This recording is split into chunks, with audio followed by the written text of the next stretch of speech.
उद्धव ठाकरे आणि शरद पवारांना निवडणूक लढवण्यासाठी वेगळं चिन्ह मिळाल्यामुळे महाराष्ट्रामध्ये मोठी खळबळ उडाली आहे।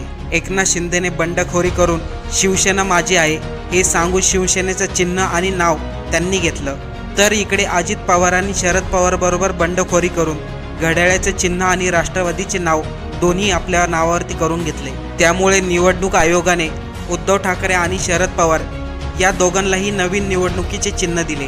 हे निवडणुकीचे चिन्ह पाहिल्यानंतर अजित पवार आणि शिंदे हे दोघेही संतापले, कारण की हे निवडणूक चिन्ह शक्तिशाली आणि विजयी असं दाखवतात। शरद पवारांना तुतारी हे चिन्ह देण्यात आलं, जे आता जुन्या घड्याळाला फुंकण्याच्या तयारीत आहे, तर उद्धव ठाकरेंना निवडणुकीमध्ये मशालीचे चिन्ह देण्यात आले, जे महाराष्ट्रामध्ये पसरलेल्या अंधकाराला दूर करण्यासाठी वापरण्यात येईल। घड्याळ आणि धनुष्यबाण आणि इकडे मशाल आणि तुतारी या दोन्हीमध्ये महाराष्ट्रातील जनता